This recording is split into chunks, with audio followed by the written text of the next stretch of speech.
Welcome everyone to Legion Gaming. I'm your host Donnie, and as always, I'm joined by co-host Deucy. Hello, everyone. Deucy, how are you this afternoon? I am great and ready to talk about more games. And we're talking. We're keeping our Metroid marathon going right now. So last week we covered the original Metroid Nintendo, along with its remake, Metroid Zero Mission on the Game Boy Advance, which was an excellent game and an excellent time.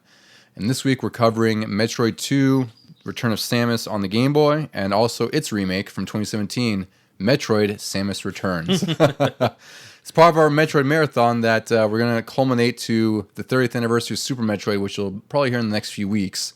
We're going to have our friend Vito on there as a guest because he's really excited to talk about Super Metroid. So am I. Yeah, and dude, we are as well. That's one of our favorite games. It's one of our favorite Super Nintendo games by a mile. So this is our build-up to the Metroid series, which will be a really good time. But before we get to that, Deucy, what have you been playing? Well, it finally happened. The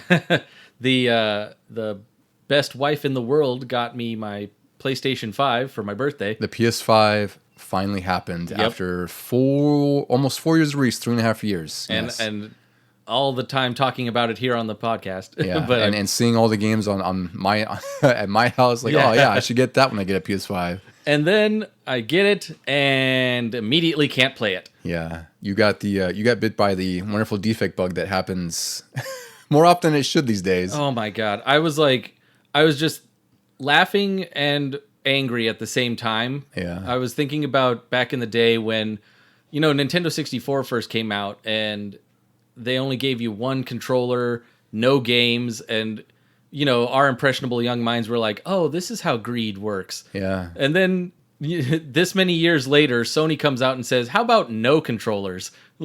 Well, I guess so, but at the same time, I also have that Series X controller that I know Mike played with that inexplicably disconnects itself no matter the batteries.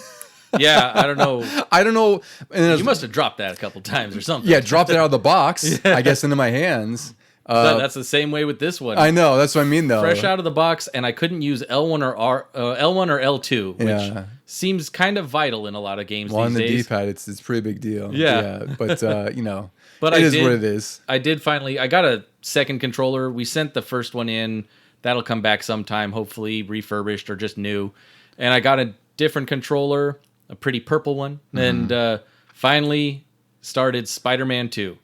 Yeah, which, for you is long overdue because that was my game of the year last year, right above Street Fighter 6. And I can see why, because I'm immediately hooked, and I will probably be talking about this for the next few episodes. Yeah, the opening alone surpasses many other games just from its scale and just how it throws you into the story immediately, just with that huge Sandman fight. Because I'd seen trailers just like everyone else of that Sandman fight, or things alluding to it. But when you see something that bombastic and crazy, you assume it's like midway through the game or maybe towards the end. No, the beginning of Spider-Man 2 just hits the ground running, or swinging, I should say, and it's pretty incredible just to start out. And that sets the tone for the rest of the game. I know Randy was talking about how he didn't really like the tutorials, especially for games that are a sequel and you might have already played. And I was a little cautious about that because of what he said. But when I got into it, yeah, they do tell you the basics, like push square to punch. I'm like, yeah, I know that. Yeah. But you can also kind of ignore that and go right back into it. Was like muscle memory for me. I was going right back in. Yeah, it's really it's not that intrusive. Yeah. And really it's like I get what Randy's saying as well, but from my perspective, I try to evaluate these things where it's like you likely haven't played this since 2018 when the first game came out, maybe 2017. And Miles was 2020. So that's also assuming you haven't played that, and also not everyone is like us where we could just pick up and play these things pretty easily. I mean, I didn't. I replayed the first one and then back to back with Miles, so I think that's why I had so much muscle memory with it. Yeah, you're already familiar with it. And it was only a couple years ago. Exactly, right? So I think it's one of those things like, trust me, I hate tutorials that just are in your face. Like I was playing that AEW game that came out a while ago, and I got for cheap finally because I knew it wasn't good. Yeah. But I got that, and I tried to play one match, and every other second was a giant box on the screen telling me how to grapple, do this, do that. Yeah. It's like, oh my god, I know, I get it. Let me enter tutorial mode. Yeah, it's just so I get it. It's annoying when they just throw tutorials in your face nonstop. And luckily, they do still throw in the new tutorials for the new stuff you can do, because I do need that, obviously. And it's weird. I've been kind of swinging around the city doing the, beat up the gangs and things, and I don't use the web wings as much. Like they have to remind me to you'll use get used to it later because there's gonna be later on you're gonna unlock these wind tunnel things around the city, and those will just carry you around. They're almost like, well, just what they are. They're wind tunnels that you can just ride through sections of the city because you can't hover across from end to end, right? So you gotta have those points where there's some that'll carry you through the city, some will take you above the city, and of course there's fast travel, which much like a lot of the PS5 games I've played, like the fast travel is instant. Like you just click on a spot and you're there. Like Ghost of Tsushima did that, Horizon Zero Dawn. So you have a lot of options to move around or, to travel, but honestly, you'll be swinging and diving all over the place. It's of course that much fun. Like I said, it felt like I hadn't left the games. Yeah, it's really good. So I'm excited you're finally playing it because it's been a long overdue. Like, of all the games on PS5, like that is your game. Yeah. If there's anything else that's exclusive that would be up to up your alley, it's freaking Spider-Man. Yep.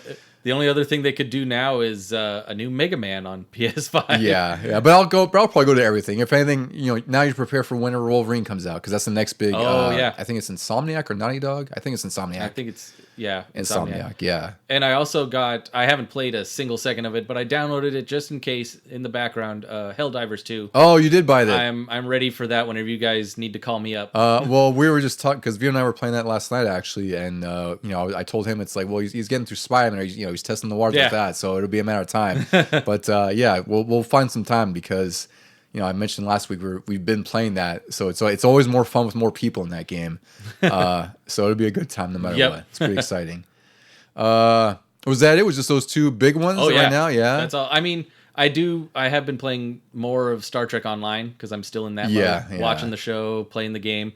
But now that I finally could start Spider-Man as of last night, I believe. Mm-hmm. I was like, oh, this is definitely going to take up my time. Time sink. Yeah.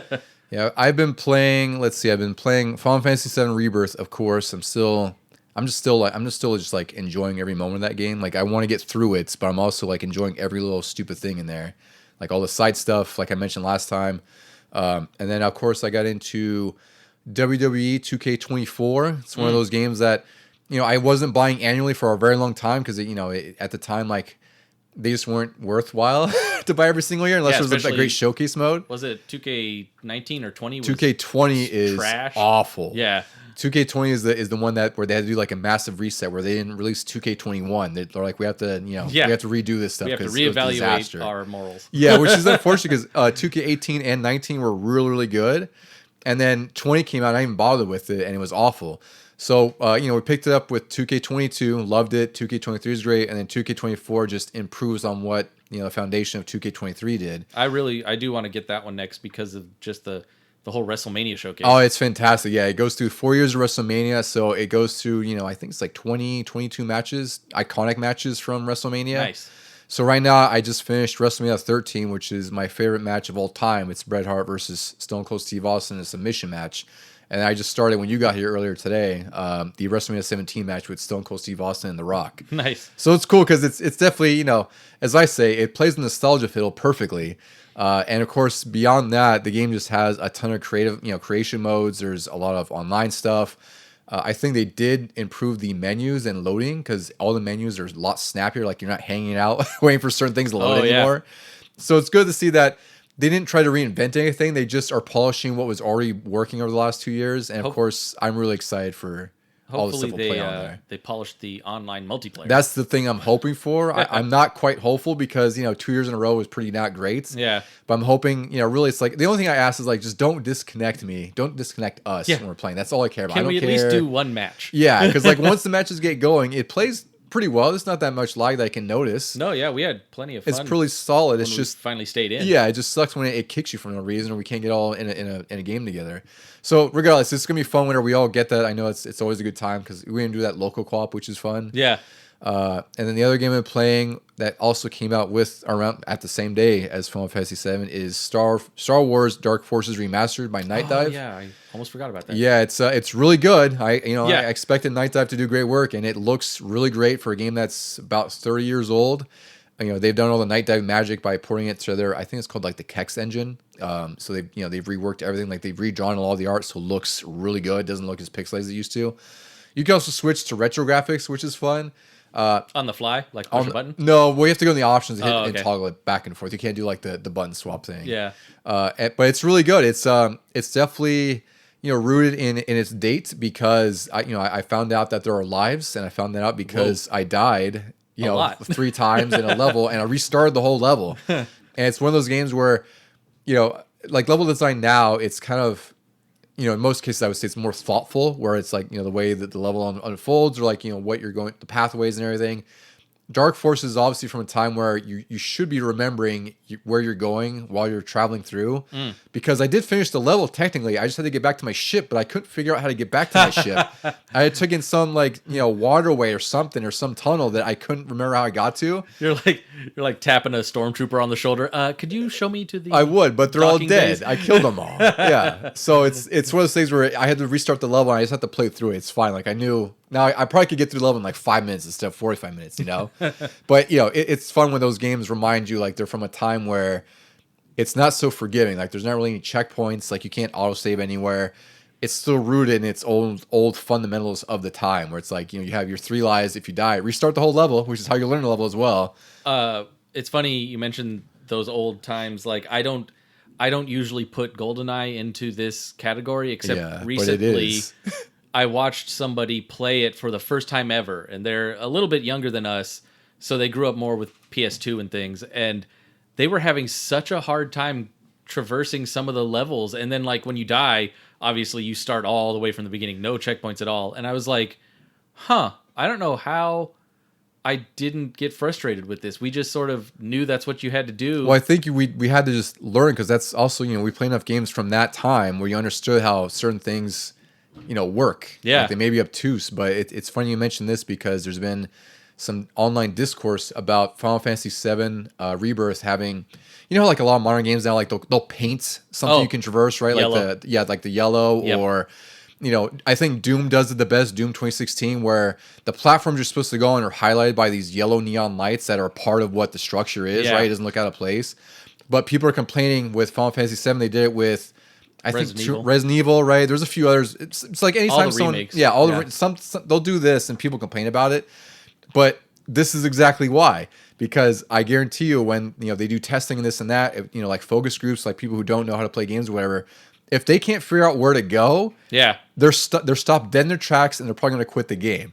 So it's funny that people get so upset about some yellow paint showing you what you can go up as far as like a ladder or whatever else, when it's like it's there for a purpose. And if you're focusing on that to be mad about, I don't think you should be playing the game in the first place. If that's what's going to trigger you, because you definitely are not going to experience the game as you should. I have heard from the people that don't like that is they do bring up a point where maybe there should be a toggle, or like maybe don't make it as bright a yellow or something. Well, that's the thing though, is I think they've explored those kinds of design solutions, right? Because that's the thing, is the reason it's yellow is because it has to be bright and apparent. Yeah. Whereas there's a lot of ways that they can make it more aesthetically close to what the design is. But even then, maybe, when they've done focus groups or whatever else, people still can't get it.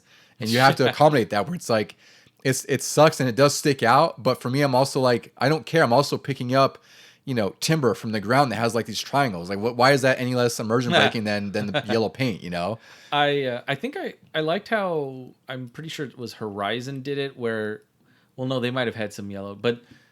Well, they had like worn out areas, so it's like you would have it looked like someone was like like one of the robots was clawing through, so it looks like something out of place that you could climb on. Yeah, Horizon did that, and the recent Tomb Raider trilogy did that. Yeah, especially that. Yeah, and I'm like, that's fine too. Make it look like part of the set. Like, I'm fine with that. Yeah, it still shows you where you're going because it looks a little out of place, but it's not like bright neon sign. Yeah, so I think there is always a balance with anything. I just think for people to get so their feathers ruffled so bad over yellow paints on on a ladder, you sound pretty stupid. Is what it is. Final Fantasy VII, garbage game of 2024. Exactly right. Like, this game is stellar in every way, just like many other stellar games, and you're gonna nitpick about Sorry, it's on my worst of list now. Exactly. Yeah, most disappointing a Deucy's 2024 list. Yeah, Final Fantasy VII Rebirth, yellow paints. So yeah, it's been fun to like see that unfold. And just like, really, is this where we're at right now? Like, we can't talk too much bad about the game. We're gonna call out these stupid things. Yeah.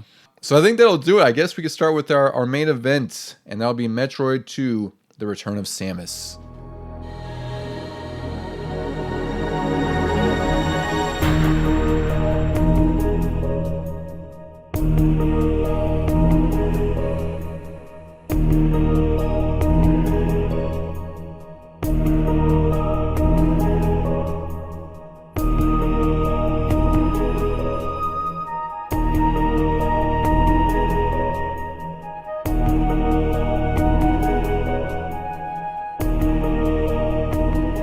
All right, Deucy, we're here with another game in the Metroid series. One that I didn't play much as a kid because I didn't have a Game Boy for a very long time. And even when I got it, I just, I couldn't convince my parents to really buy me any games, and there weren't many to rent.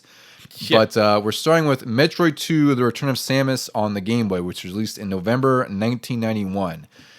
This was once again produced by Gunpei Yokoi. We talked about him in our last episode, where he's definitely one of the important tenants of Nintendo. He designed the Game Boy. He designed the Game & Watch series of handhelds that was before even the Game Boy. He designed the Virtual Boy. He's like the father of Metroid essentially, and a lot of other games. So he's helming this for production again. And this one was released in 1991, and it was also done by Nintendo R&D1, which we also talked about last week as being one of the big developers or development teams at Nintendo. Pretty surprising for a Game Boy game. It is, and I think they really were given the project because they already had experience with Metroid. So who else better than R&D1 to make it? And they wanted another big game for the Game Boy. And I think this was a pretty big game by all intents and purposes. Did you get this when it was new as a kid? Because I know your mom could beat this, right? Like she was able to finish this. Oh yeah. But we didn't get it right away when it was new. I do remember seeing it in Nintendo Power, and I would just sort of flip past it. I was like, oh, that's a interesting space person. Yeah. Until Super Metroid came out. That was, the key to everything. And once that came out, I started going back going, oh, this is what they're talking about in Super Metroid. This is like the second game in the opening series of things. And I don't remember why we did it. I guess because my parents knew that I really liked Super Metroid, and I think we had already gotten the Nintendo one. We went back and got it. I just remember one night we were at, I want to say Sears, and it was probably before school, so I was getting back to school stuff, and I was over there playing a different game on their little what do you call it? The demo kiosk. The demo kiosk thing.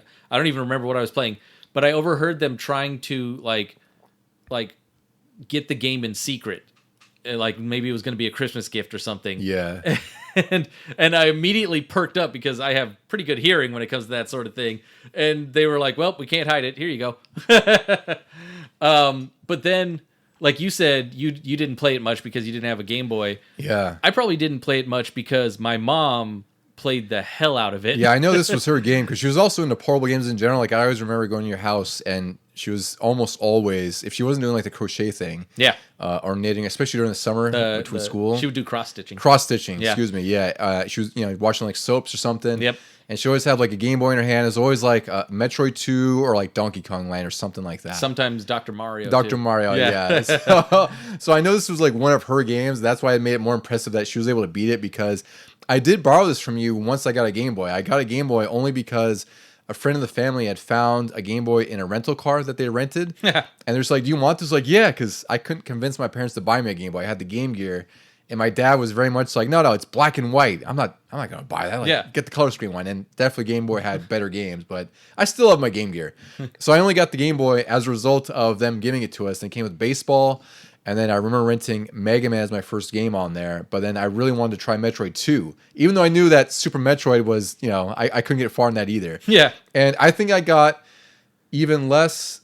I progressed even less in Metroid 2 because I think it just was that much more difficult for me when I was a kid. Well, like we mentioned in the first one, the Metroid 1 had a lot of places that looked the same. And it's the same with Metroid 2. Yeah. Even though it's a little more linear because you go to a certain level, you defeat a certain amount of Metroids, and then it lowers some lava and you keep going. The problem is when it gets a little more expansive, you don't remember where the lava lowered to progress further. Exactly, yeah. So this is set up the story here. This one does take place after the original Metroid game.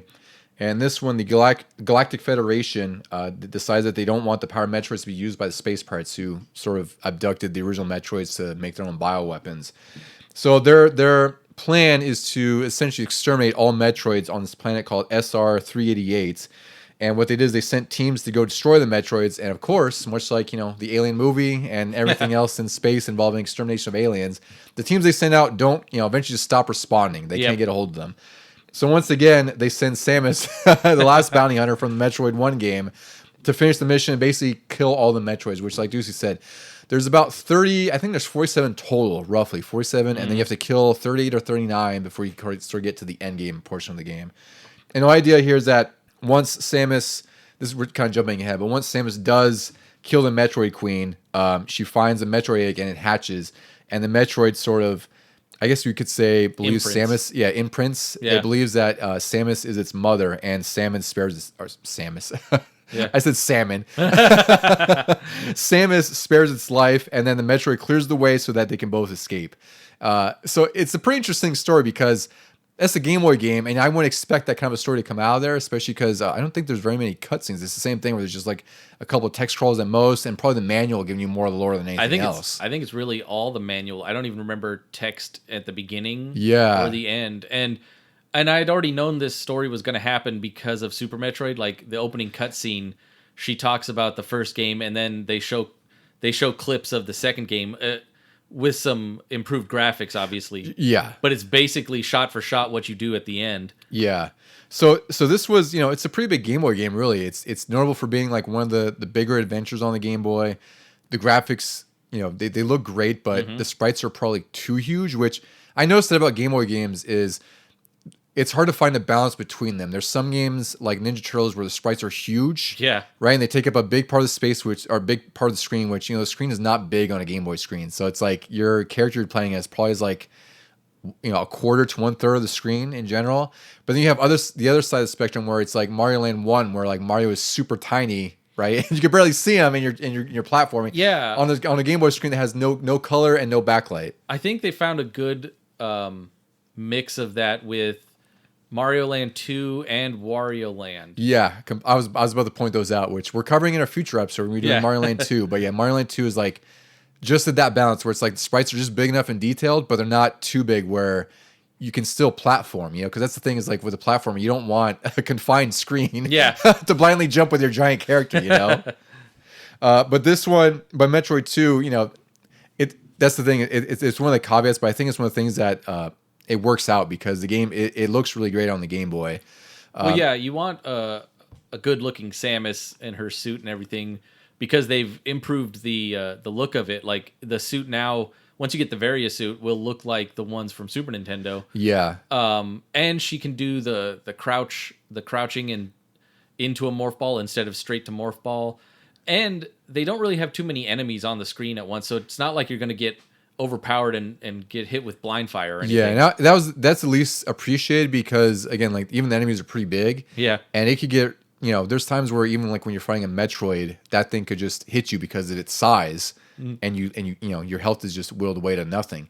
Like I can't imagine having, several sprites on the screen at once trying to dodge them with giant Samus, It's not the best experience. So it actually kind of works that there's less enemies, but also kind of, gives it that bigger feel too where it's like you're exploring a huge planet and maybe there's not that many enemies and you're really just out to seek out the Metroids. That's really the objective of the whole game is to seek out all the Metroids and then kill them until you get to the Metroid Queen. Yeah, it's kind of a dark story if you think about it. She's supposed to be this hero and you're actually just exterminating an entire species. Yeah, it's pretty nuts. And it's like, I don't think about that when I was, 9 years old, where I was 10 years old. I'm like, oh, I just killed Metroids. Cool. Yeah, they're going to kill me if I don't kill them first. Yeah.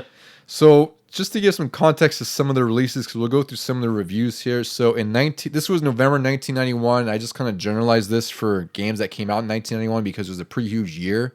But just to name a few, we have Street Fighter II. That's the first the first Street Fighter II game was out in 91, which is, we cannot understate how influential of a game that was and how huge it was for arcades and just fighting games in general. Is that first released in arcades or first released on console? Arcades, because Wow. that console came out in '92 Wow. for Super Nintendo. Yeah, and then there was Zelda: Link to the Past on Super Nintendo. Again, like one of probably the top 5 Super Nintendo games. Battletoads for NES. Sonic the Hedgehog came out for Genesis. That's the first year Sonic was around.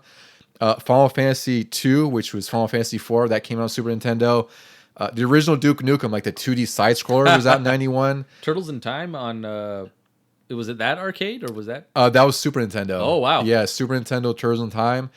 Super Castlevania 4, Sunset Riders. I actually put Sunset Island for some reason. It's Sunset Riders, that great Western shooter.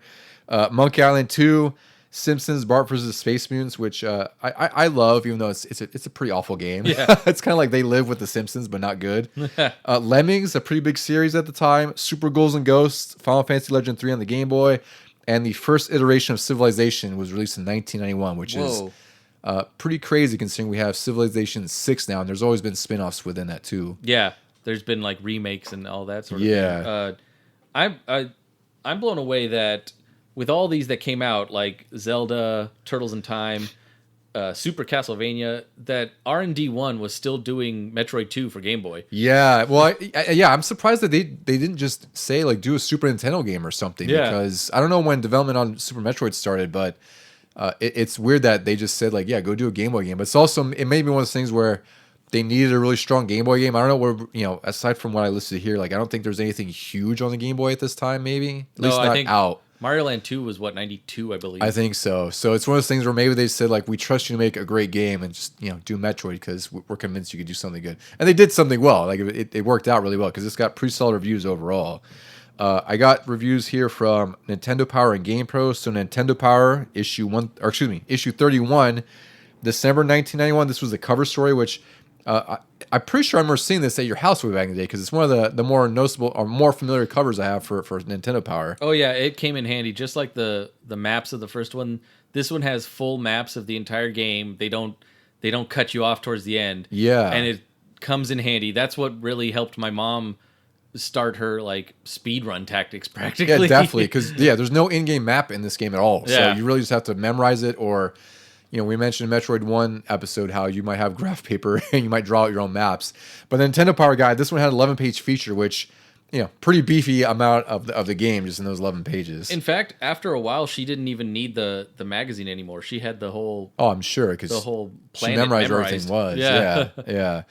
So Nintendo Power scores, these are all out of 5. So they gave it graphics, they're 4.1, play control 4.3, challenge 4.3, theme and fun 4.3. Very awkward, middle of the road 4. I don't know why. Like, why not 4.4, 4.2? or What? 4.5 or Yeah. 4 solo. It's weird. And it was also weird because Nintendo Power at this time didn't seem like they were doing text reviews. Like, they didn't have any copy for this. They had like a sidebar, like they would have a sort of a summary of reviews. So it's like, they had like a list of games and there's individual scores, which I didn't remember that being a case for Nintendo. I always felt like they had like written reviews or at least a blurb on the games they're reviewing. Like even when they had the plus and minus, like that one-liner. Yeah. Like I those were in remember early those. issues. Yeah. Yeah. So I was surprised that they just didn't do reviews like that in this game. They were very focused on guides, which makes sense because I imagine like a lot of subscribers were getting these for the guides because you couldn't get these anywhere else really. Yeah. And then GamePro in issue 31, February 1992. This one had Ninja Turtles 3 for the Nintendo as a cover story. They gave the graphics a 5. These are all out of 5, by the way. Graphics a 5, sound 4.5, gameplay 5, fun got a 5, challenge got a 5. And their thing was they really liked the ability upgrades and challenge for destroying the 40 Metroids. They also praised that, we'll talk about this a little bit too, the rarely seen battery backup save for a Game Boy game. Oh, yeah. Huge deal because Metroid 1 on Nintendo did not have a battery backup. So they had little save stations that you would go to and hit start. And I think it would refill your health and missiles, I think, as well, or no? No. I don't. It was just a save point, remember. maybe? Yeah, I think it was just a save. It might have been just a save point. And also, they thought that this is like one of the rare Game Boy games that actually could capture imagination with its, its adventure style. It's a little more linear than the first one.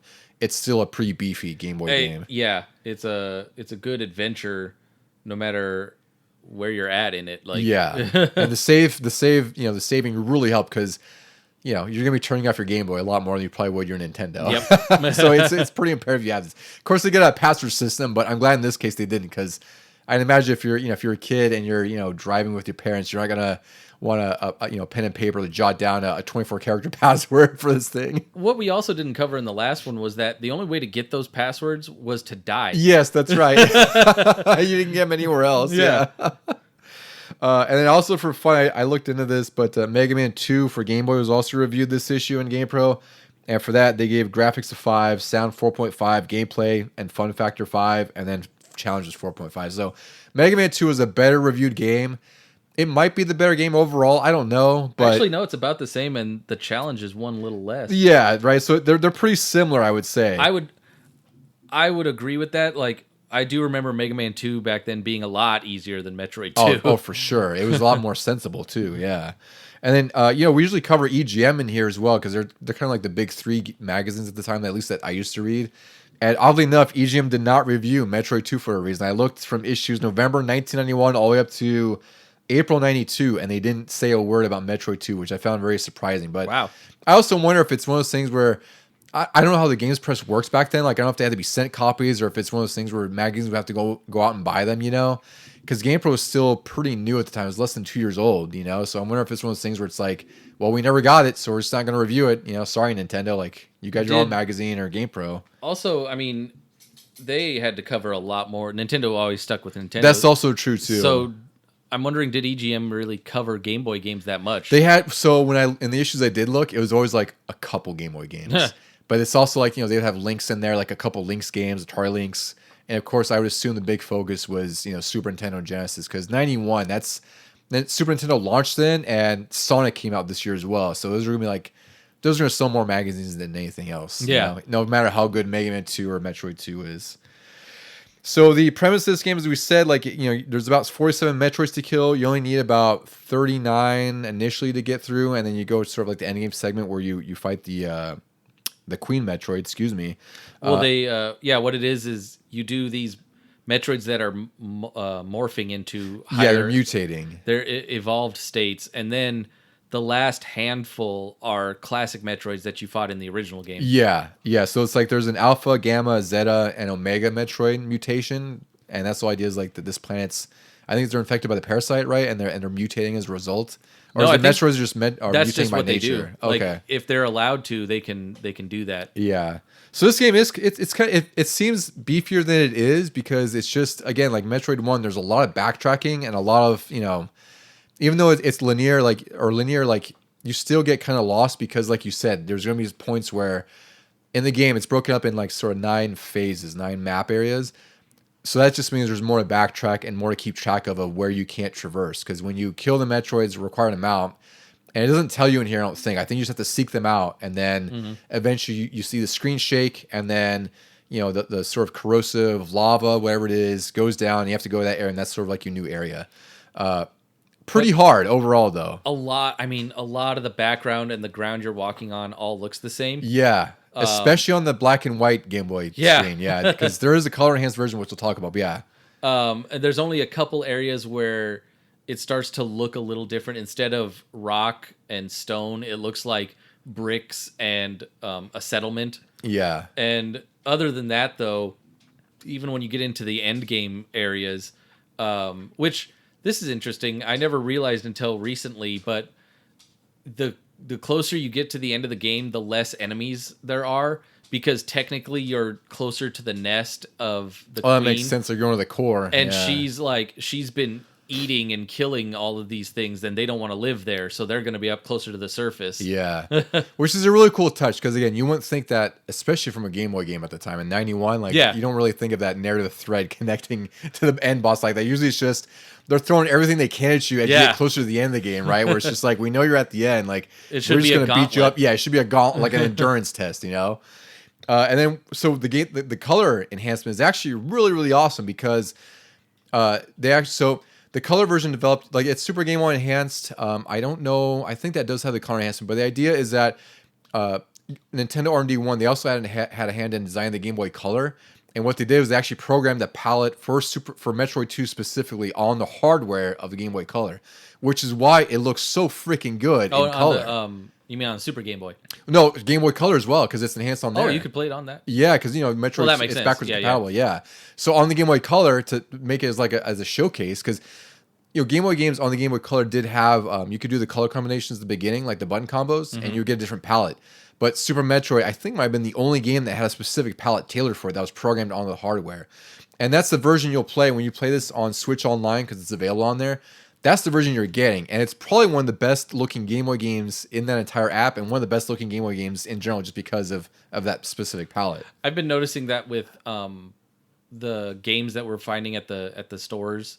I'm getting the classic original Game Boy games, but I'm playing them on that Game Boy Advance that you got me recently. Yeah. And that upgrades them too. That gives them their Super Game Boy Color palette. Yes. Onto the Game Boy Advance.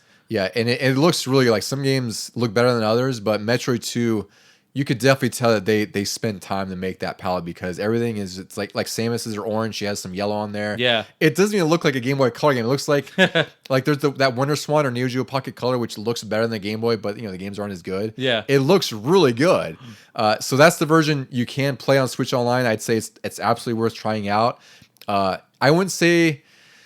I would definitely say it's not as dated as Metroid 1. It's a lot more playable than Metroid 1 is, just because there's a lot more quality of life changes. Like just the save rooms alone, are enough. And granted, you could use save states, but if you're playing this on an actual Game Boy, those save rooms are are a huge game changer. And just have a map. Yeah, find a map somewhere. Put it on your phone or your iPad. You can look at the map in the Nintendo Power, and I remember doing this, and even there. They detail that like this looks exactly the same. So you might think you're looking at where you are in the map until you change rooms and then you're like, oh, I wasn't there at all. Yeah. Now I have to go through the pages and find where I actually am. Yeah, and that's the thing is like I think it's just the nature of the Game Boy, right? Is that they only had so many shades of black or gray they could use. There's only so much they could use visually to distinguish different areas, and that's how we got like the rounded shoulder Samus was because they needed a way to show the difference between the power suit and the Varia suit. Oh yeah, and that's that they made it visually distinguishing just by adding the rounded shoulder pads because that's how you would know you were powered up. But with the black and white screen, like I don't know how else they could have avoided making the areas look almost identical because there's only so much the Game Boy could do to begin with. Yeah. And given it's a pretty big game. Like I forgot how many rooms were. I don't think I got it for this one, but it's connected in the same way that Metroid is, where it's like it's just you're backtracking. There's no disparate levels, right? You don't start like level 2, level 3. Yeah. It's just you're exploring the entire area to whatever you can progress to. In theory, you could be into like the 7th or 8th area, and you could still travel all the way back to the top to your ship if you wanted. Yeah. Because that also gets you the full power-ups. But there's, interspersed throughout the world. It's just, really, in theory, you could go all the way up. There's not even any loading times between the areas. It's pretty seamless. So, overall, it's a pretty great Game Boy game. It's very interesting just from, especially one, like this game is usually regarded as like the weird Metroid game that, I don't want to say it's, I don't know. It doesn't seem like it's as well loved as the other games, especially like Super Metroid and beyond. Like it's kind of like the stepchild almost, And it shouldn't because it is a very key plot point to all the future games, Super and Fusion. Yeah. And I think it's just because it was out on the original Game Boy. Yeah, and it's a pretty early Game Boy game because the Game Boy was 89, I believe, 89, 90. Mm-hmm. So within a year, they had a Metro game that, this, again, like this, I really don't think there was much on handhelds that you could play like this back then. I mean, there's a couple RPGs and whatnot, but not like a Metroid game in this style, like an adventure game like this. No, I mean, if anything, it would be like a Castlevania that has a start and an end to each level and that sort of thing. Yeah. So I guess we'll kind of wrap up Metroid 2. So if you do want to get a copy of this, the loose cart's pretty reasonable. It's at $33, which I'd say is, pretty fair for that, especially for the significance of this game has. Complete in box, much like many Game Boy games, a lot of people didn't keep their boxes, manuals, and whatever, so they could be pretty pricey. I was, kind of sad to find that this was about $215 or more if you want a complete copy. Which I didn't realize it had gotten up that far. I didn't realize that either. But I guess when you kind of combine the factors that it's an older Game Boy game from '91. Did that like jump up when Dread came out? It might have. I don't know. It's hard to say. Like these things, like they go up, they creep up so much that it's hard to know like what might have triggered it, other than the fact that it's also age, right? Because again, 33 years old at this point. Yeah. Like there's gonna be less and less people getting rid of these things, and less people who have the box and manual. Like it sucks that it becomes that rare if you do want a copy like that. Or you could play it on Switch Online, like we said. That's probably the ideal way to play it. Yeah. I mean, the best way to play it. It has the enhanced palette, which makes it look even better.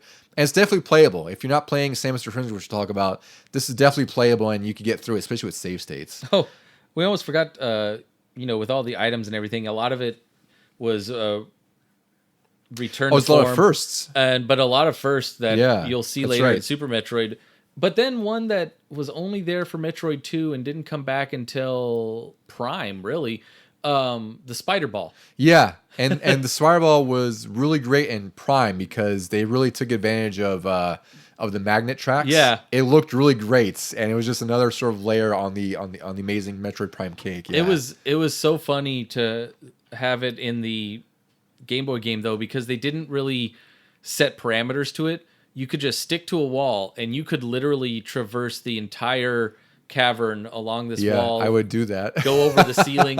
Eventually, you might find a secret missile pack or whatever, but it's just like funny that games now would be like, here's this cool move. Oh, but you can't use it there, and you can't use it there, and you can't use it like that. Where this one was just like, here, have fun. That's why I love Metroidvanias. I'd say like my number one fighting genre, or my number one game genre is probably fighting games, and then maybe Metroidvanias, just because I love playing them. But I love them for that reason, because most of them give you the option to explore, because you're gonna have to. Yeah. And you may end up nowhere, like there's like the Spider Ball. You might end up on the ceiling going in a full circle. I've done that with I think I've done that with Dread or some other one. I forgot which one it was. And like I went through the whole area, found nothing other than the fact that I was there. I was going like half a mile an hour as a Spider Ball, know. But I can do that. It's cool. I can explore however I want, even though it ends up to nowhere. But yeah, very important. I guess we should call out that there were some newer abilities here that would eventually be carried forward to basically the rest of the series. Like there's the Spazer Laser. Has that been in any other games? Which one's that been? Was that Super? Super was in there. Yeah, Super had that. Yeah. Plasma Beam. I think that's a new one as well. That was in Super. Yes, Super, which came out after this. So again, like I think Space Jump, that was a godsend with now you could kind of fly. Oh yeah, well even her jump in here was floaty. I would say that's one negative on this is like it does feel floaty as far as controls. I don't want to say one negative, right? There's probably going to be pinpoint, but this is one that was amazing to us was like how it is a little floaty with the controls with how she jumps, and sometimes like considering how big she is. Exactly, right? It's like she's already kind of clunky to move around, and then when you're jumping, like I would get caught on like the hatchling shell. Oh yeah, right. And it's like I would jump lower. It's like why? Yeah, like am I not catching my footing or something? What is this? So again, it's totally playable, infinitely playable than Metroid 1. I would say like this ages far better than that one. That's why my mom would play it over and over and over. Yeah, it's a lot. The game feels just better. So to wrap Metroid 2 up for Game Boy, I guess we'll dive into some speedruns here. I got a couple. We have Any Percent No Out of Bounds by Behemoth87 in 51 minutes and 58 seconds. And then our Metroid friend here, C. Scotty W, is in second with 53 minutes and 44 seconds. Boy. Yeah, so he's got to shave off 2 whole minutes. He's got 2 minutes is a long time for him too. But he does have the 100% world record. He has it at 52 minutes and 6 seconds. So, his 100% is shorter than his 80%, however that works. Yeah. Good for him, though. Any words for Metroid 2, Deuce, before we move on to the remake, Samus Returns? No, just I really liked that one as a Game Boy game, but I did not replay it as much as Super Metroid for sure. Yeah, I think it's hard to go into this if you're so in this Super Metroid, because really it's like you should play both. But I'd say if it was, if I was put up against the wall, it would be Super Metroid I'd play first. I think it's just because I didn't want to keep digging out the physical map. That's also fair. Yeah, because Super Metroid does have a map at least. Yeah. All right, so we're shifting into the future. So we're going from 1991 way into the future. Way into the future. This is also going to be like one of the more modern games we've covered as far as like, diving into it a little bit further, because usually, we've done best of 2023 or like we talk about modern games and like, what we've been playing. But this was different for me to kind of research because it's a very recent game. This is Metroid Samus Returns on a 3DS, released September 15th, 2017. And also, shame on them for waiting this long. I know that's the thing. It's like it sucks because Metroid. It's so weird. Like Nintendo has a lot of these series that are so well loved, and there's it seems like fans are clamoring for a new one, and they space the releases out so far. It's crazy. Like how long had it been since from Prime to was it Super was the previous one, right? Yes. So that was like 7 years, right? Because Super Metroid was 94. I think Prime was 2001, 2002, Yeah. 2002. I thought it was 1. It might be 1 or 2. So we'll say 7 or 8 years after Super Metroid. And then we have a remake of the second game in the series from 1991 that just got released 2017. And this game actually has a pretty great pedigree. So it's done by MercurySteam. They're a Spanish developer. They've done games like, what is it here? There's Castlevania Legacy of Shadow, which I really love that game on 360 and PS3. Oh, that one. Yeah, that's like it's sort of like the God of War clone. Yeah. With Castlevania. It's really good. Yeah, the second one is awful. Like, doesn't it have Patrick Stewart in there? Patrick Stewart, and then God, I forgot his freaking name. He's the guy from 28 Weeks Later.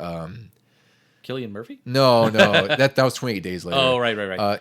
Carl Sharpley. I don't remember what his name is. I have to look it up. Anyway, but yeah, it had Patrick Stewart as the narrator, which made it even better. So I love that game. I know, some people consider it mediocre, and it probably is in most instances, but it's a really cool Castlevania game. It's a twist on things. Considering the other 3D one we had was 64. Yeah, that was a little rough, to say the least. So MercurySteam developed this, and they were working with Nintendo EPD. That's it's another team that Nintendo has under them. They're the Entertainment Planning and Development team, and that team by Nintendo is led by Yoshio Sakamoto, who he was a key member in the Metroid series as well. Like, he worked on their first Metroid game. He was graphic designer for a ton of Nintendo classics, like from the arcade games to current. Wow. So again, they put their best foot forward first, because again, Metroid, like Nintendo, for as infrequent as they release their games, sometimes they really do try to make sure that what they release is the best they can release. So with this, Sakamoto, he was part of Nintendo R&D1. He was one of the key members of that team as well.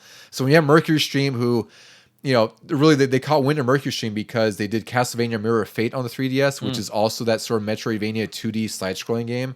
That one is just okay. Like, it's pretty solid. I say it's a good game that's worth playing, but it's not like one of the greats. So I think when Nintendo saw that, they figured that they could use MercurySteam and collaborate to work on this remake, and I think it was definitely successful from end to end. Well, they also needed to search this out and go back this route, because in between like Prime 3 and this one, they weren't putting out the highest quality of Metroid games. There was you had Other M.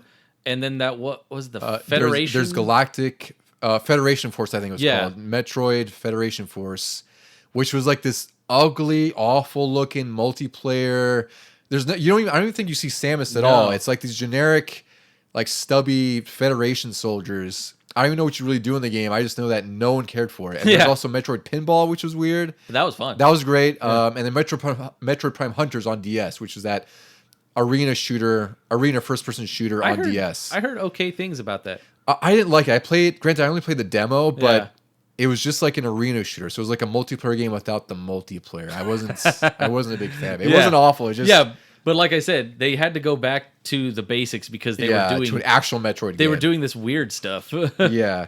And this really was started around 2015 because Sakamoto wanted to develop a new 2D Metroid game, and he obviously realized that the last game they had done was 2004 with Zero Mission. Yeah. So again, he had heard MercurySteam. They were interested in doing the challenge of making a Metroid game, and they chose Metroid 2 because they feel like that was like Metroid 1. It needed to be a story that needed to be retold and modernized.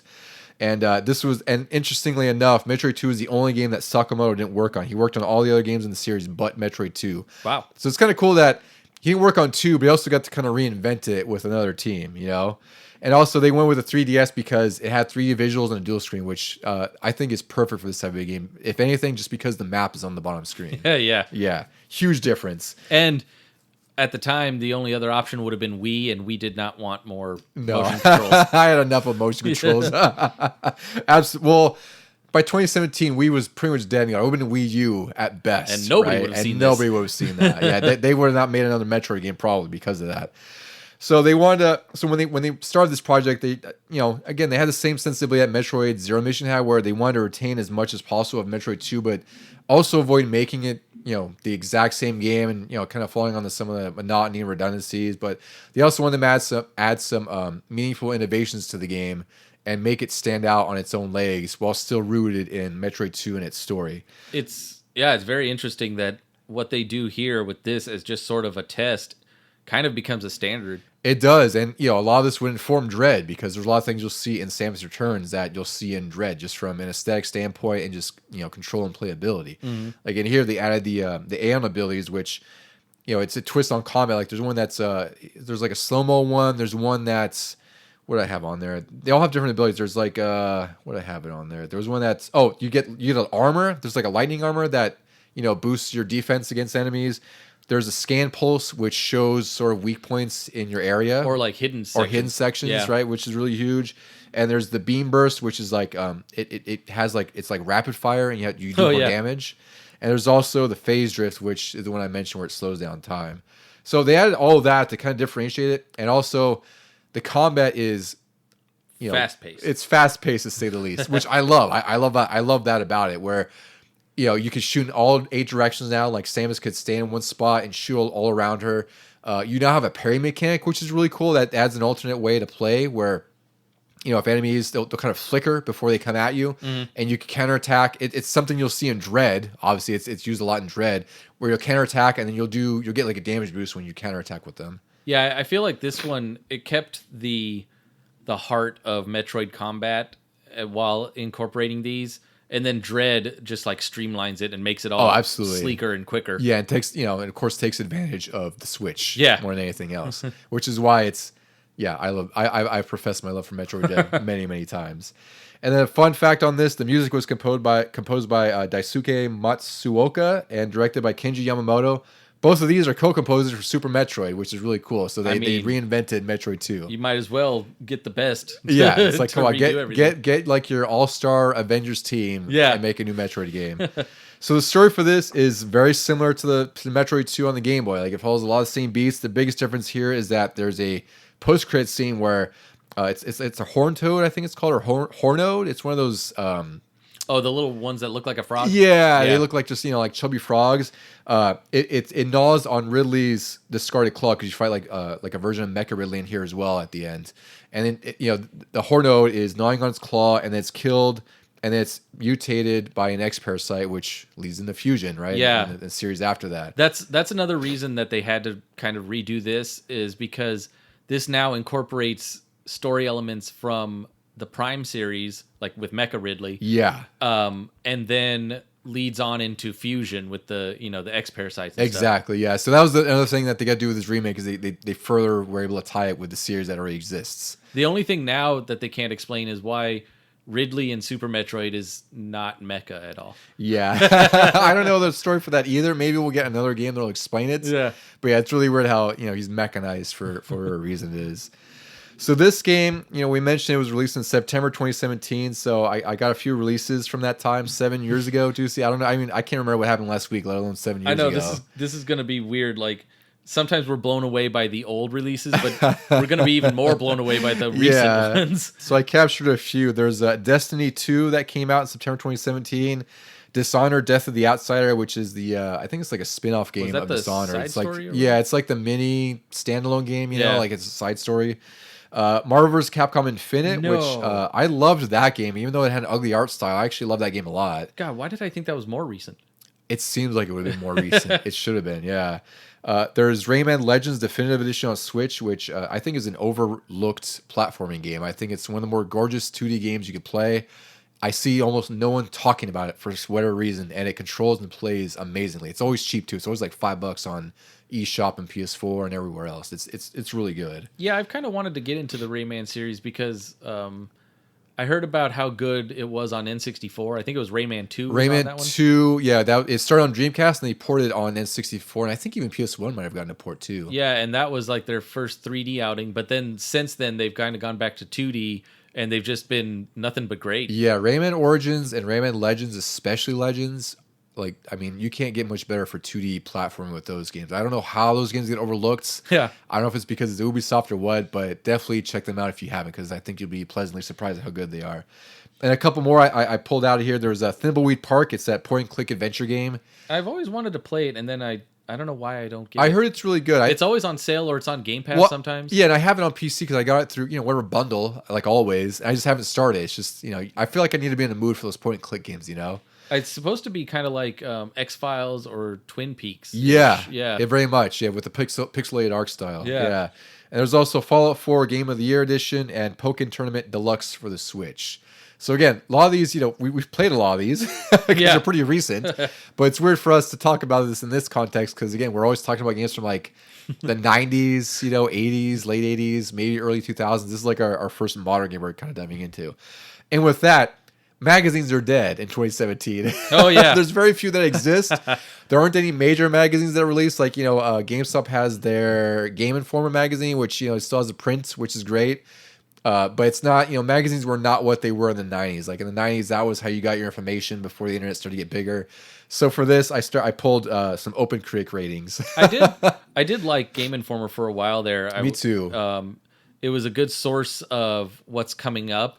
The only problem was like I'd read about something that sounded so interesting, and there'd be years until it finally released, and I forgot all about it. Yeah, that's what happens. Yeah, I do like Game Informer. I did have a subscription for them for a while. I like them because sometimes they do have exclusive stories. Plus, it's just, I don't know, for me, I do get a kick out of reading magazines, like gaming magazines like that, So I get why they're dead. They probably should be dead, but, the nostalgia in me says I really miss them. So the OpenCritic rating for Metroid Samus Returns, pretty solid. It's at 86% out of 100. I pulled a couple reviews here. We went with IGN because, they're one of the more popular ones. Whether or not you agree with them doesn't matter. I don't care. It's just, people do read IGN. They've been around for like, I remember going to them like in like late 90s or something when they were like Ultra 64 game stages or IGN 64 or something like that, right? It's crazy. So they gave it an 8.5 and they said that, it's been marketed as a remake of Metroid 2, but it's a much needed reboot of 2D Metroid games, which I can agree. But at the same time, it was like 13 years since the last one came out, right? 2004 was Zero Mission. So it's like they had nowhere to go but up and to reinvent things. Because I would love a pixel-based Zero Mission type game, but I think this was the sensible step forward because you also have to make this appeal to more people as well. I would have really loved, and we'll probably talk about it here after this one, that the fan remake of 2, which was pixelated. Oh yes, and I was like, that was fantastic. That would have been perfect too. You guys could have just released that. I know. I wish we could have got both. Yeah, absolutely.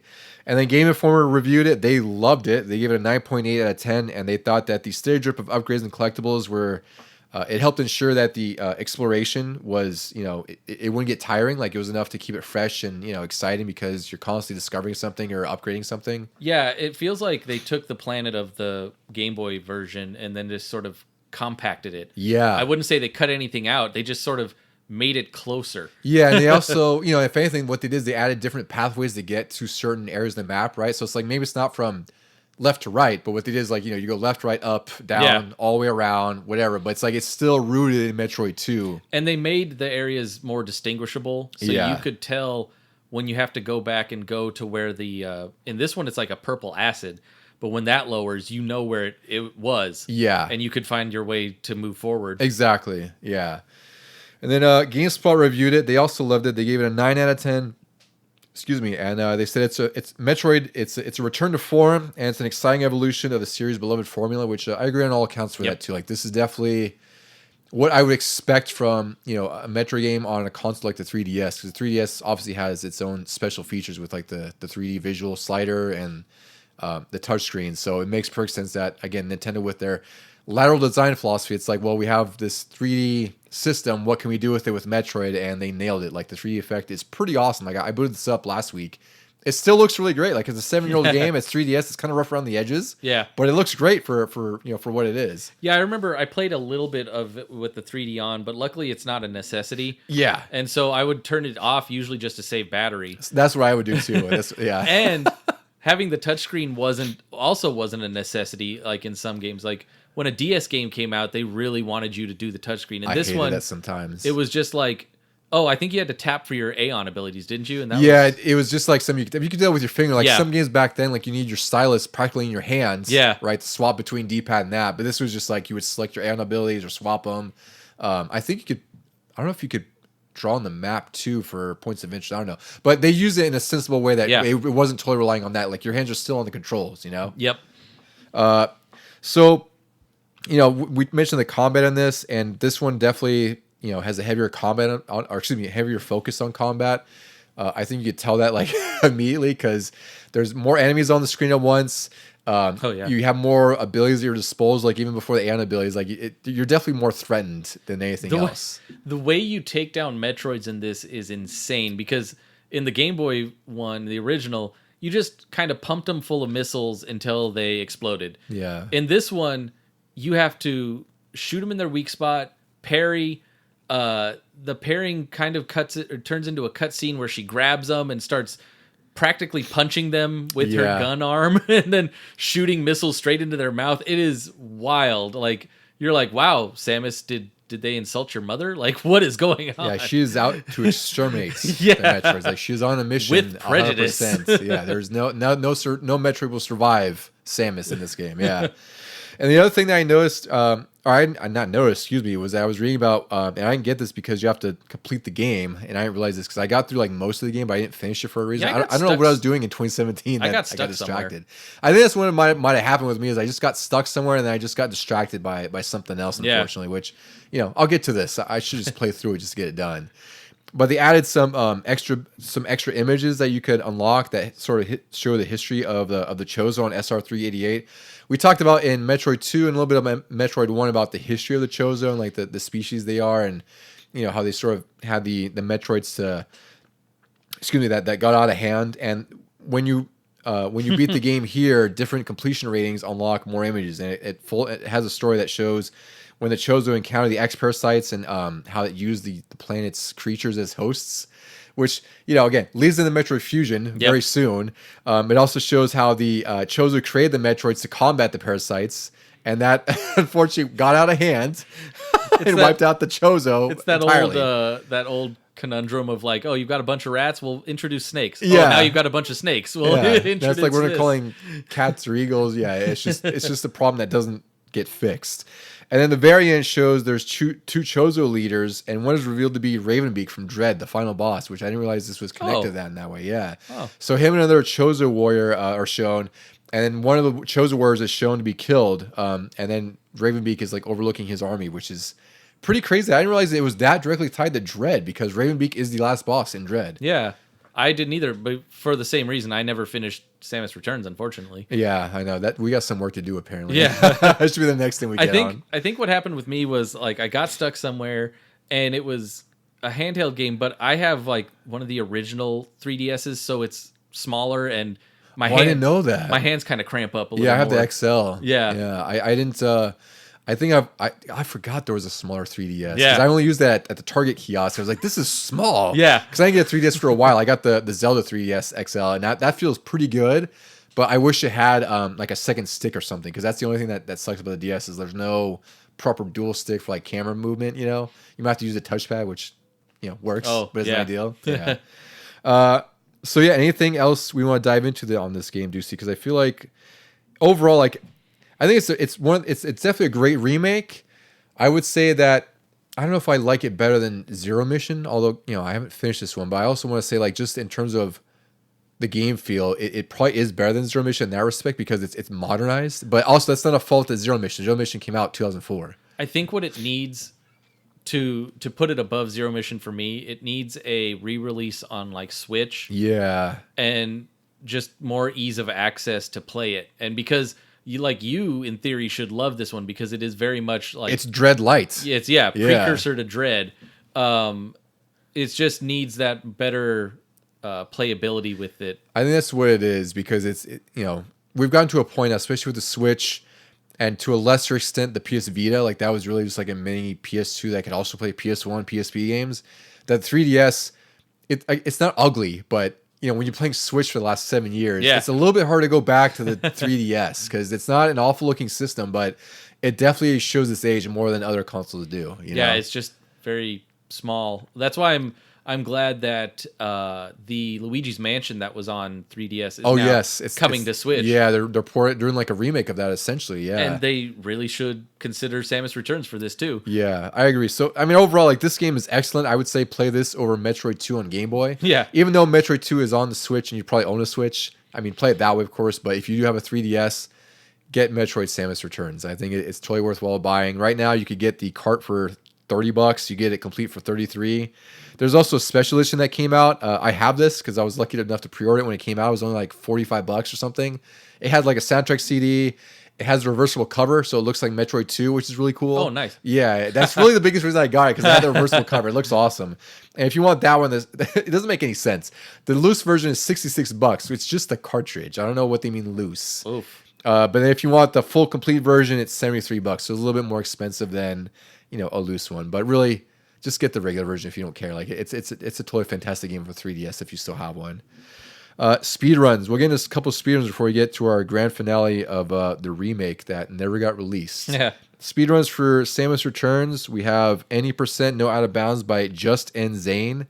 He did it in 1 hour, 35 minutes, 46 seconds. And he also holds a record for 100% no out of bounds. But that's at 2 hours, 37 minutes, and 4 seconds. So another hour to get 100% items for him. God, and to think that is the fastest possible time, because he's got to be on the top of his game. Yeah. And it's an hour and 36 for a 3DS game. Exactly. I looked up how long to beat on this, because Metroid 2 on Game Boy is about 6 hours, I think I read. Somewhere around there. 4.5 to 6 hours.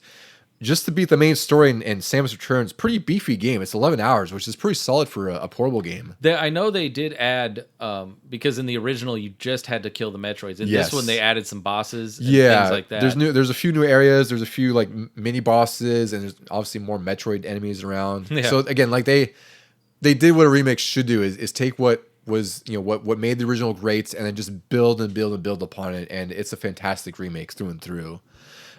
So we'll get to our grand finale here. This is like a smaller release, and I use that term loosely because it was released and unfortunately taken down because Nintendo doesn't like when people work with some of their properties and do a better job than they do sometimes, or do a job unlike they do. Yeah.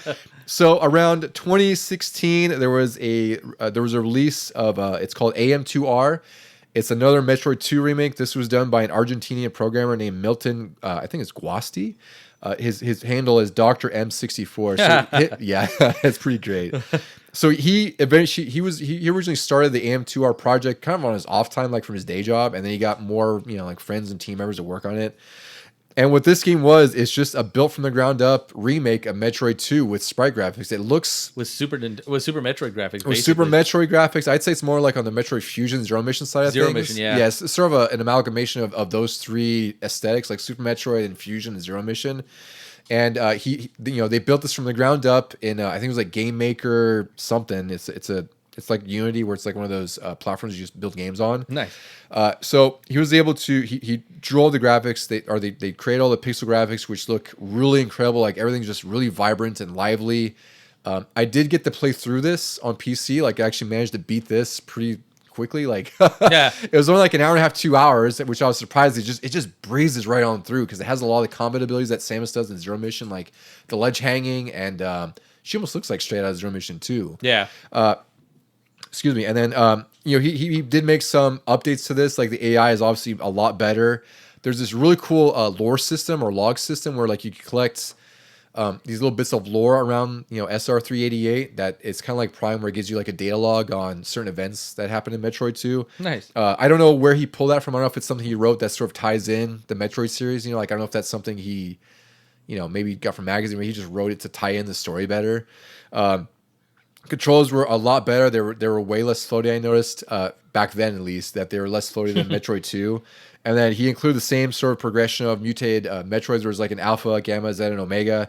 He had a boss. It was a Torizo statue. I'm not familiar with this. I know it was a Torizo statue. Do you know anything about the Torizos? Yeah, it's what you fight in Super Metroid. Sometimes it's holding an item, and then you think, oh, I got the item, and I'm going to leave the room, and then it just like stands up. Oh, okay. That's what it is. It's not a chozo. It's the Okay, yeah, because I remember finding that. I didn't know it had a different name. Like I just kind of lumped them all as like that, part of the Chozo warriors and whatnot. So it was interesting there was a Toriso boss on there. I did beat this. Like the end, you do fight the Metro Queen. She's kind of like in a it's like she's part of a wall, and you just have to like shoot her constantly, go back and back and back. I forgot if she drops down into something or what. I don't remember how it ended because it was like it must have been like 2 years ago I beat this. But this game is a fantastic remake for being a fan-made game. Unfortunately, Nintendo did not like at all that someone touched their property without, he wasn't making any money off of it either. Like he just released it on the internet. Like you could load it on your PC. I think you could put it on Android phones at the time or something. I'm not sure how. But Nintendo sent them a DMCA copyright takedown notice, and you had to remove this from the internet. Of course. Which you can still find, but the whole idea is like they removed this, and then within a year they announced that Samus Returns was coming out, right? Yeah. So that's the thing is like they're already working on something. While he was working on this took about 10 years of his time to work through and through because again, it's he's working on his off time and whatever else. It's probably the whole rewrite of the game's code to the new version of Game Maker Studio took probably a long time on its own. But, he was able to optimize the load times with that. Like, it was a lot of improvements. So it sucks that this got taken down. This just, it's not an official release at all. But it's a really incredible if you can find it. And, honestly, it's not that hard to find if you just look on the internet. It's worth playing. It's one of the cooler fan-made games you'll play. It's a great realized remake of Metroid 2. I'm just glad that it's like a full game. Like, usually with these fan-made remake projects. Yeah, they might be like Slice or something. Like, they might be a part here, a part there, or they got stopped too early by Nintendo, so they couldn't finish it. This was, fully done. And if I get a Steam Deck next, I want it to be like one of the first things I get on there. I have to see if you can load on the Steam Deck, because Steam Deck is Linux-based, so I'm not sure. I have to look into it actually. Yeah, because I'm it sure would be there's a perfect way. for that. With it the would be controls and everything. Yeah, I played on I set up my PC and just play. I was just like, I'm already halfway through because I knew how many Metros that kills. I just to get through the game. Yeah. So unfortunately, it was taken down because of Nintendo, and this actually got nominated at the Game Awards with the Jeff Keighley show in 2016 for best fan creation, along with Pokemon Uranium. Nice. Well, okay, it got nominated, but Nintendo forced them to take it down because they didn't get legal clearance to actually be at the show, like for those games to actually exist, because they're not official. They're just using IPs that Nintendo owns. So Nintendo's like, no, like you can't show that on there. Man, if I was Jeff Keighley, I would have given them the middle finger and said, okay, we won't show anything, but we're still going to award this guy something. Yeah. To say in your face, Nintendo, he did something better. But then Nintendo will say, oh, those trailers that you want us to provide for your nice award show, say goodbye. They're going to Nintendo Direct. They did that anyway. I'm sure, yeah. But still, it's all a leverage game with Jeff Keighley in the Game Awards. Like they're just, he gets a lot of guff as it is. But it wasn't all bad news, because despite the issues with it being taken down, Nintendo being Nintendo, Milton ended up getting a job at Moon Studios, which, if you're not familiar, they developed the Ori and the Will of the Wisps on Xbox. Mm-hmm. One of my favorite Metroidvanias of the last 10, 15 years, because those games are genuinely some of the most gorgeous games you'll play, especially the new one, which I forget what it's called. It's Ori 2, but both those games are absolutely worth playing. So it's cool that he made a Metroid 2 remake, and he worked on a full-blown Metroidvania game at Moon Studios. Yeah, which is nice to see, because that won awards too. It did, but it's very much deserved. It's also interesting to see the differences in those guys that were redoing Sonic 2. Yes, they got hired by Sega to do Sonic Mania. Exactly. Meanwhile, this guy practically got kicked out, and he said, never mind, this other company will hire me for a completely different game. Well, we know what Sega said back in the day. They said Sega does when Nintendo don't. Yeah. And Sega's like, oh, you're remaking our game and it's amazing? Here, we'll help you out. We'll fund you, whatever. Thank you for doing this. Yeah, thank you. You made a fantastic Sonic game, and I'm sure developers on that worked on other things. I think the composer for Sonic Mania did other Sega projects. Sega is much more friendly to the mod community than Nintendo is. Did I see recently people that did the Sonic Mania have done that new game that just came out? It's Sonic Superstars. No, there's a new one that's not anything Sonic, and it's kind of like a classic 3D platformer. She's got a yo-yo. It was just recently released. Oh, I know what you're talking. I can't remember the name though, because I saw that. It was on the Nintendo Directs? Nintendo Direct that was just last last couple weeks. Yeah. And I think I heard that it was either Sonic Mania or one of the Sonic teams helped in that. Oh. And you can tell by some of the sound effects and some of the way it plays. Oh yeah. Yeah. Like it has it has their signature look or style that you can pinpoint to a developer. Yeah. So again, it wasn't all bad. Like Milton ended up getting a job at Moon Games, and he's a great developer, or Moon Studios, excuse me. He's a great developer there. Like his skills are definitely well used there. And the other members of the AM2R team eventually formed Squid Shock Studios, and they're working on a brand new original Metroidvania called Bow Path of the Teal Lotus. This game also looks gorgeous. It's all hand-drawn art, and I saw the trailer on Steam, and it looks really freaking good. So again, like it sucks that their project got the kibosh by Nintendo, but they're all, it worked out for them. Like they're going on to greater and bigger things, and they're using their abilities for the greater good. Yeah. It would have been cool if AM2R got an official release, or Nintendo's like, yeah, like, we'll help you polish it or something, but. Or come work on Samus Returns with us. Something, yeah. Or we'll give you like another 2D Metroid project or something, But Nintendo's like, no, like we're just gonna protect our IP, whatever. And we never want to see you. Yeah, goodbye.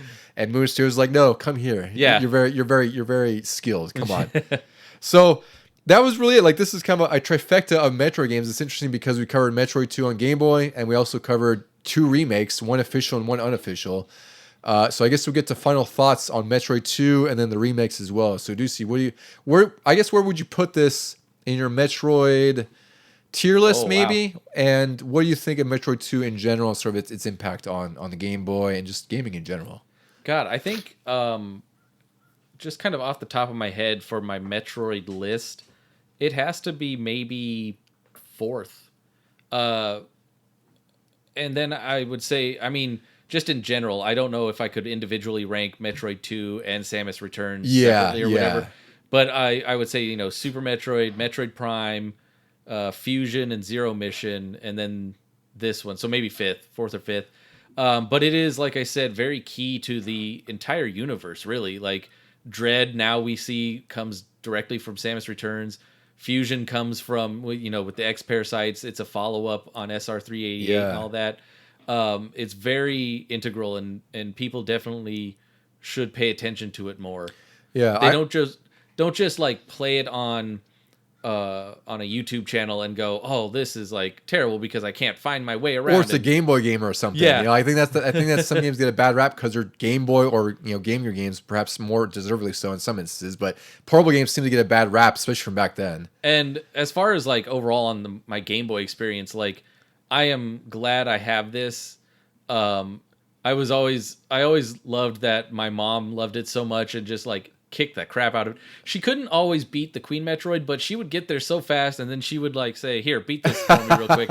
And then we would see the time, and her time just kept going down and down. Like, she got the best ending, just like the first game, where if you got the better ending, Samus would come out of her suit or would take her helmet off or something like that. And she would always get the best ending eventually, and it was just fun to play over and over with a lot of my other Game Boy games, on car trips and things like that.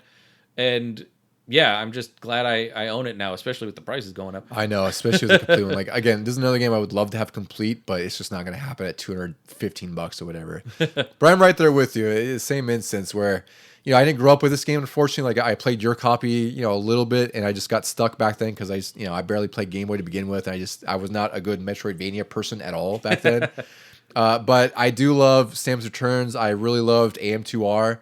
And I agree with you. I think it's one of those games where it's pretty important to the series, which is kind of unusual because there's not a lot of Game Boy games that are, they're related to like a bigger series, but they're not directly tied to the story, right? Like, they're usually just like a spin-off. Like, the Castlevania games are like, even the Mario Lands. Right? They're like side stories to the main story arc that's happening on the consoles. And this is one of the rare instances where they made a game on the Game Boy that was probably bigger than the Nintendo game before it, right? And it also looked almost as good, even though it's black and white. Like, I would say, actually, there's a lot of instances I would say look better than the Nintendo Metroid. Oh yeah, for sure. Yeah, for sure. Samus herself great. Alone, yeah. So this was like a sequel that did everything a sequel should. And, it looks really good, but it's interesting because it's a portable sequel. Yeah. And then they thought to remake it, and the remake was, just as successful as the original game was. And I think they did a great job because, for me, it led to Metroid Dread. Yeah. And I love that game. So it makes sense that the remake was, it was done by MercurySteam. They did a great job with it. And I think that this is definitely a game. If you don't play the original or you can't play AM2R, definitely just go play Samus Returns, because one way or another, if you're a Metroid fan, which you likely have played this already, if not, definitely dive into this, because it is a pretty big piece of the story. Like I said, I'm really hoping that Switch will just bring out a modified remake of it. I would love that. Remaster. I would buy that in an instant if that was the case. Yeah. So for us, that'll do it on this episode. And if you want to send us any, comments, feedback, or, your favorite Metroid memories, please send us an email at legiongamingpod@gmail.com. We're also on Instagram at Legion Gaming Podcast, where we post a whole bunch of videos, screen caps of, magazines, all kinds of fun stuff that I find, or, little goofy things I find.